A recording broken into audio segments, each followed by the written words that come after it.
Pertama-tama, pada setiap kasus perceraian, itu yang paling tahu apa yang terjadi di antara mereka berdua tuh hanya mereka. Karena tidak semua apa yang mereka alami itu mereka sampaikan, apalagi di publik ya. Kepada hakim pun saya menemukan banyak teman-teman atau orang-orang yang pernah bercerita kepada saya atau yang pernah ngobrol curhat terkait dengan kasus mereka yang mereka hadapi, dan mereka tidak berani ngomong di depan hakim gitu. Artinya mereka kita harus tetap menggarisbawahi bahwa apapun yang terjadi antara suami dan istri itu mereka yang paling tahu. Kita nggak usah menjudge. Netizen saya lihat menjudge salah satu pihak, ada yang benci banget sama Baim, ada yang menyudutkan Paula. Jadi kita sebenarnya tidak tahu apa yang terjadi yang sebenarnya gitu. Cuman dari apa yang kita tangkap dari berita-berita, beberapa permasalahan, paling tidak ada 3 ya, yang mungkin 4 lah, yang mungkin bisa kita diskusikan atau bicarakan sekarang, yaitu tentang suami yang pelit, suami yang suka membanding-bandingkan istrinya dengan orang lain dari sisi suami ini, kemudian Paula yang katanya selingkuh, kemudian Paula dan Baim yang sama-sama ingin mendapatkan hak asuh anak. 4 faktor itu. Yang pertama tentang suami pelit gitu. Ya memang pelit itu tidak boleh. Jangankan kepada istri, kepada siapapun itu tidak boleh pelit itu. Karena harta yang ada di kita itu memang ada hak orang lain di harta kita. Apalagi kepada istri ya. Terutama kepada suami yang memang sudah mengambil alih tanggung jawab istrinya, tanggung jawab pemenuhan nafkah istri dari keluarga atau dari bapaknya kepada dia. Walaupun ini mungkin ada orang yang akan bilang, oh tidak sensitif gender bu, nggak harus suami yang memberikan nafkah, tapi kita ikuti saja tradisi yang lebih umum ya, bahwa memang suami pemberi nafkah.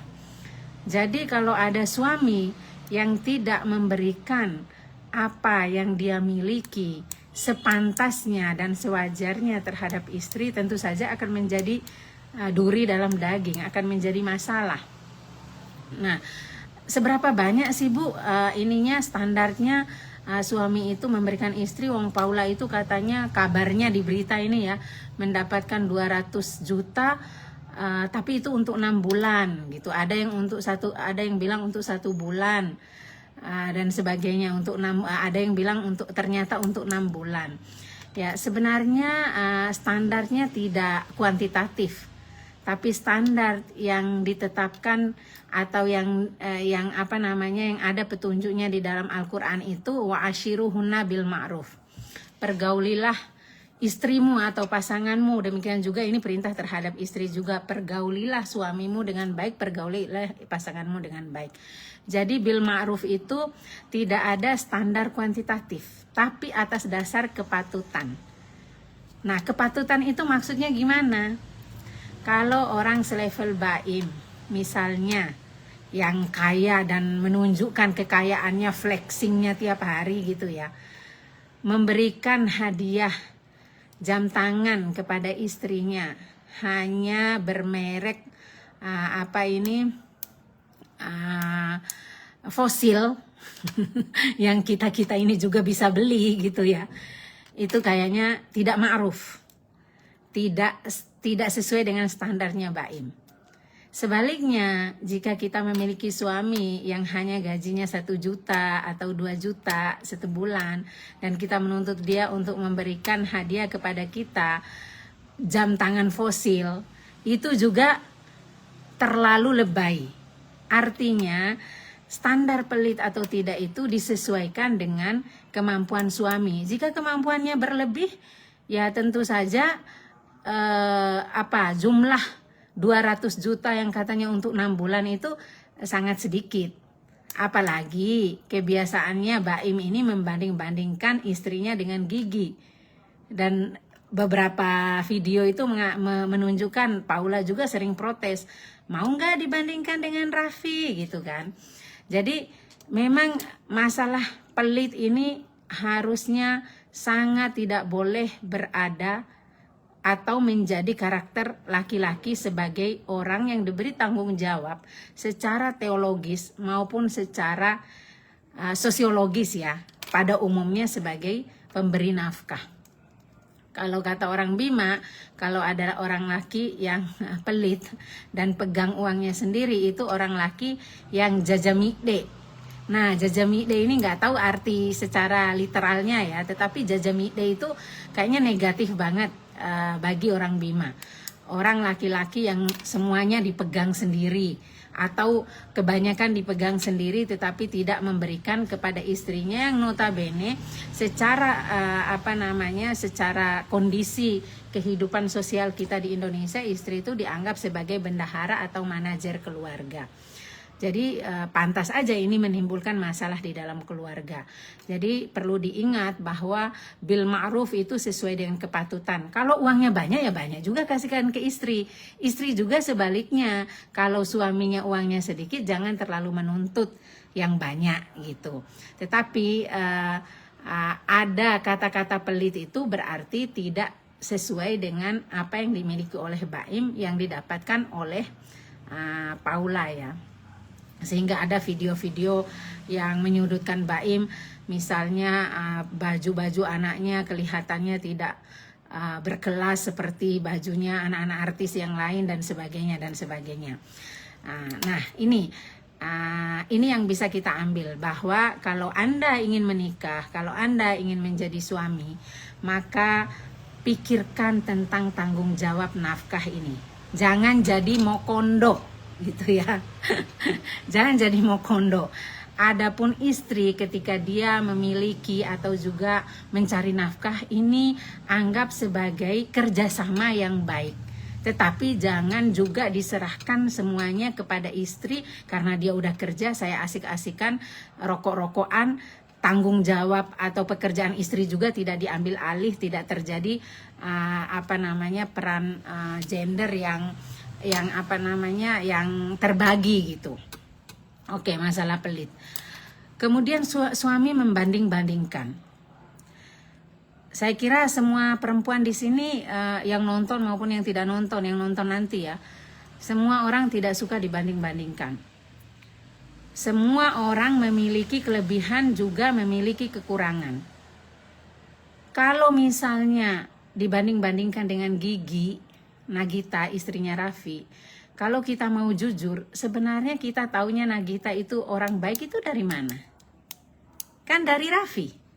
Raffi suaminya yang selalu memframe bahwa Nagita itu istri yang baik, istri yang sabar, walaupun saya nggak pulang ke rumah, dia tidak pernah protes, hanya berdoa, hanya menangis.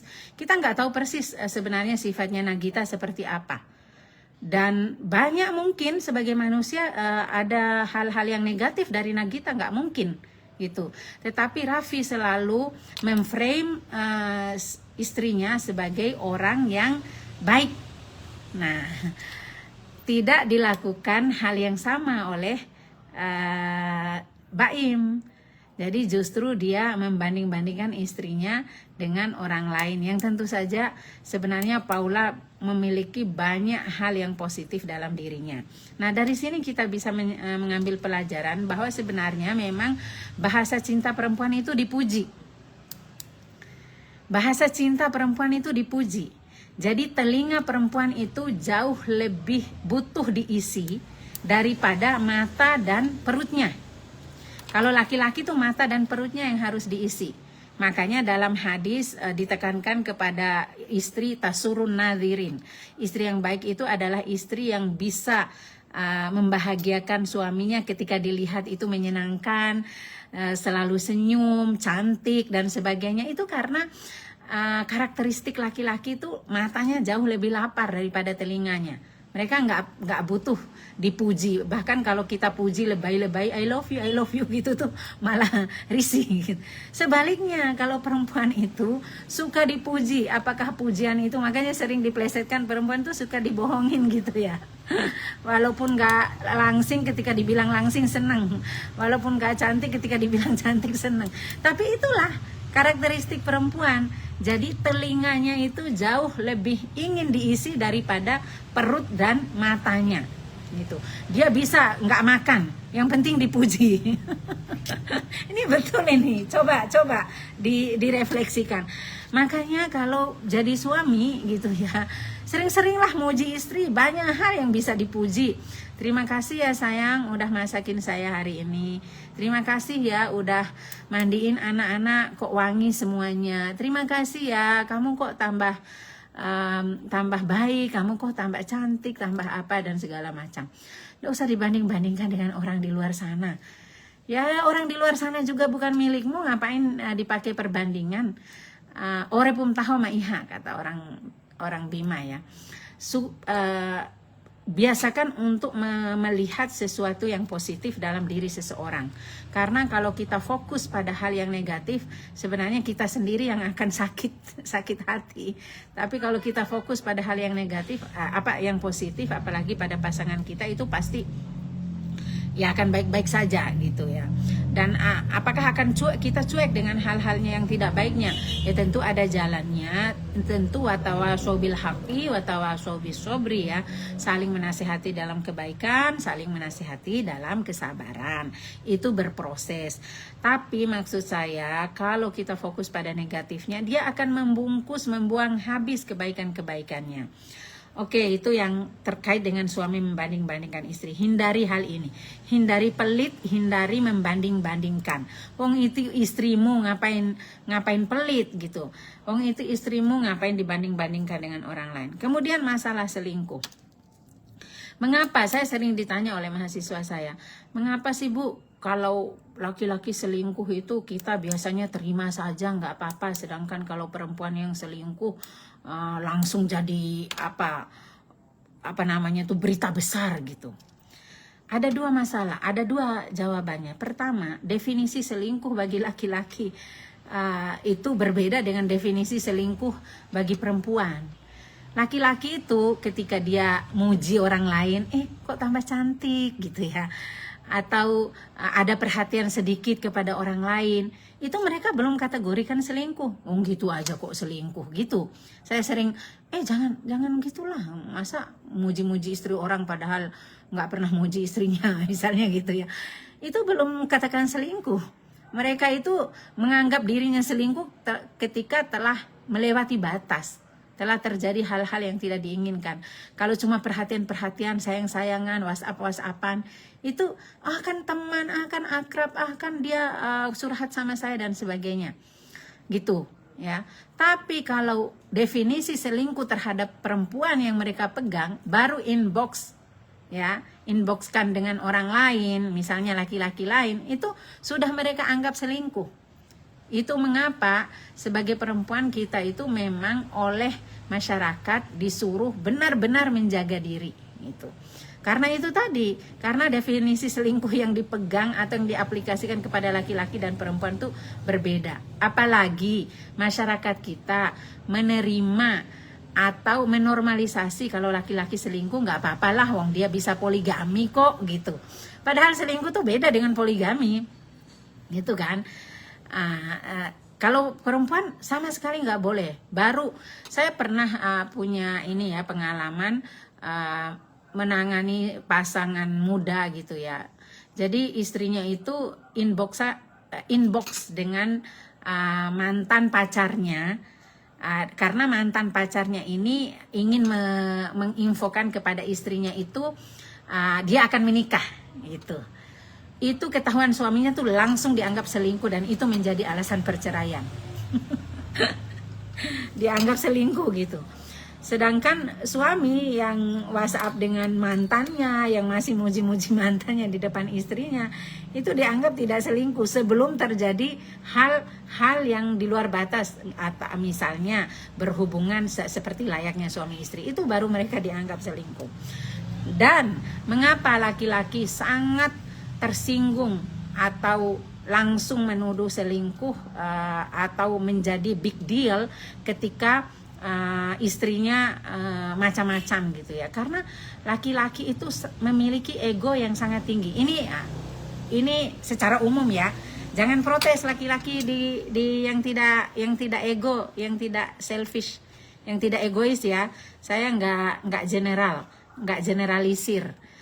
Saya nggak kok Bu gitu ya, silakan. Tapi ini secara umum itu sangat tersinggung. Kalau laki-laki itu disentuh egonya itu sangat tersinggung. Nah disitulah maka sebagai perempuan ketika kita sudah menikah, kita jaga diri dari komunikasi dengan orang lain, apalagi kalau berlebihan. Misalnya kalau saya ya, mohon maaf, mungkin ada teman-teman yang mungkin bilang sama saya kok sudah sombong sih atau dan sebagainya. Karena itu saya menjaga, bukan GR, nggak kegeeran, nggak juga. Mungkin dia juga nggak mungkin naksir atau gimana ya. Tapi maksud saya teman-teman yang laki-laki, kalau kita ada di grup, ya nyapanya di grup aja, ya. Ngapain di japri-japri lagi kita gitu. Hanya sekedar nanya kabar atau apa gitu, nggak usah japri kan, di grup saja. Kecuali ada kepentingan, misalnya beberapa teman laki-laki saya nitipin anaknya, maaf Lengai, atau maaf teman, ada teman saya, ada anak saya masuk ke UIN gini misalnya. Tapi kalau sekedar nanya kabar atau apa tuh ngapain japri sih gitu loh. Dan saya biasanya tidak jawab karena menurut saya nggak usah lah gitu, nggak usah lah. Bukan sombong ya, tetapi menjaga diri dan menjaga kehormatan suami. Karena suami ketika kita sentuh egonya, ketika kita melakukan hal-hal, walaupun ini mungkin dianggap tidak adil, kok enak aja suami bisa bebas-bebas sama orang perempuan yang gini-gini, ya bebas dalam tanda kutip, kita juga bisa melihat, tetapi kita sebagai perempuan juga jaga diri. Dalam kasusnya Paula sama Baim, mungkin karena pertamanya curhat-curhatan ya, walaupun memang tidak masuk dalam definisi selingkuh menurut Paula, tetapi bahwa ada bukti di Baim bahwa ada curhat-curhatan, lalu namanya diganti bukan nama aslinya. Nah disitulah ego Baim itu betul-betul kena ya. Laki-laki tuh egonya tinggi, ego dalam arti harga dirinya sangat tinggi. Kalau kita melakukan itu sangat menjatuhkan harga diri mereka sebagai pemimpin keluarga, sebagai orang yang memiliki kita, istrinya gitu ya. Ngapain curhat-curhat sama orang lain gitu. Kalau memang mau curhat, pergi ke psikolog, pergi ke orang-orang yang lebih paham atau yang lebih bisa menjaga masing-masing kita. Nggak usah curhat orang lain, apalagi lawan jenis ya. Sebab curhat ke orang lain juga belum tentu bisa dijaga kerahasiaannya. Apalagi nanti mengundang hal-hal yang tidak diinginkan. Jadi memang masyarakat kita ini menuntut kita perempuan untuk lebih bisa menjaga diri. Ya mau tidak mau harus kita lakukan. Oke lah kalau kita berdebat, oh itu tidak adil dan sebagainya. Nanti dulu masalah tidak adil itu. Maksud saya, ini kita ingin menyelamatkan keluarga kita yang sudah kita pilih, suami kita sudah kita pilih, istri kita sudah kita pilih, lalu kemudian udah ada anak, itu mau diapain kalau jadi perceraian itu. Jadi gitu. Nah, kemudian selanjutnya yang keempat tadi, tentu saja, nah ini yang paling selalu bikin saya mewek kalau ngelihat orang bercerai itu adalah perceraian itu selalu meninggalkan luka bagi anak-anak. Nonsen, bohong kalau tidak ada luka, itu bohong gitu. Ya misalnya, oh enggak Bu, itu katanya artis-artis yang saya dengar lebih baik cerai daripada tinggal di dalam satu atap, bertengkar terus anak juga terluka. Iya itu kan komparasinya, kalau tinggal di satu atap anak terluka. Nah mengapa Deddy Corbuzier misalnya berhasil mendidik anaknya jadi orang yang terkontrol, azkat anaknya itu, terus kemudian contoh-contoh artis yang lain, Gempi dan sebagainya, itu karena luka itu bisa tertutupi jika perceraian hanya terjadi antara kedua orang tua. Tidak bisa kita pisahkan anak dengan ibu atau anak dengan ayah. Kalau perceraian itu hanya terjadi antara kedua orang tua, maka status mereka saja yang berbeda sebagai suami dan istri. Tetapi tolong siapapun yang sudah kadung bercerai atau merencanakan perceraian ya, merencanakan karena sudah di ujung tanduk, tolong jangan sampai perceraian ini juga terjadi antara ibu dan anak atau antara ayah dan anak. Ini amanah dunia akhirat yang kita pegang kalau terkait dengan anak. Bapak-bapak, kalau kebetulan bapak-bapak yang bekerja, ibunya kemarin istrinya tidak bekerja karena menjadi istri solihah, tolong kalaupun bercerai anak-anaknya tetap diperhatikan secara finansial. Jangan ditinggal begitu saja. Mau kawin lagi lah, mau apa terserah, tapi anak yang sudah lahir dari mantan istri itu tanggung jawabmu Pak, dunia akhirat, nggak bisa. Demikian juga ibu-ibu yang kebetulan mendapatkan hak asuh anak. Kebetulan ada mahasiswa S2 saya kemarin yang punya kasus ini juga, saya kasihan sekali ya, mendapatkan hak asuh anak. Tolong jangan pisahkan dia karena egoisme ibu-ibu dari bapaknya. Jangan uangnya aja yang kita ambil, tetapi kasih sayang bapaknya dengan anaknya tidak pernah kita pancing atau kita undang untuk bertemu. Ini sebenarnya puncak dari abghadul halal indallahi at-tolak itu ya. Perbuatan yang paling dibenci oleh, yang halal tetapi paling dibenci oleh Allah itu adalah bercerai. Karena apa? Karena akibatnya terhadap anak ini. Anak ini adalah tanggung jawab orang tua dunia akhirat.